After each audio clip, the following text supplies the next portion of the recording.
And then, of course, there's Donald Trump. Donald Trump has been saying that he will run for president as a Republican, which is surprising since I just assumed he was running as a joke.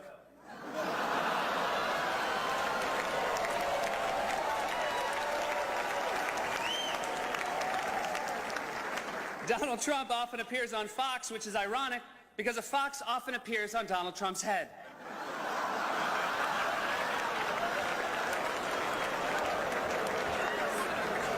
If you're at the Washington Post table with Trump and you can't finish your entree, don't worry, the fox will eat it. Gary Busey said recently that Donald Trump would make a great president. Of course, he said the same thing about an old rusty birdcage he found.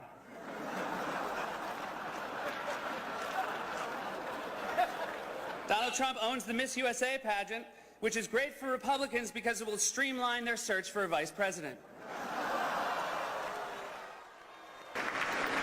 Now, I know that he's taken some flack lately, but no one is happier, no one is prouder to put this birth certificate matter to rest than the Donald. And that's because he can finally get back to focusing on the issues that matter. Like, did we fake the moon landing? What really happened in Roswell? And where are Biggie and Tupac?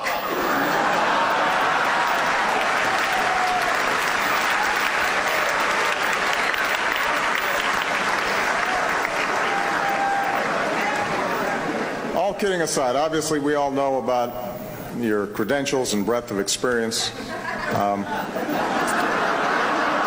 For example, no, seriously, just recently in an episode of Celebrity Apprentice, at the steakhouse, the men's cooking team did not impress the judges from Omaha Steaks.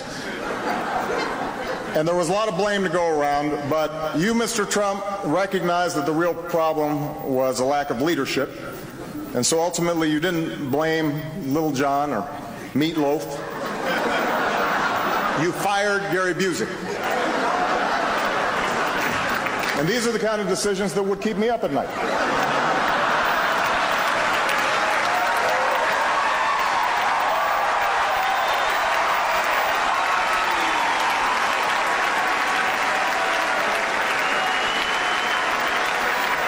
Well handled, sir. Well handled. Say what you will about Mr. Trump. He certainly would bring some change to the White House. Let's see what we've got up there.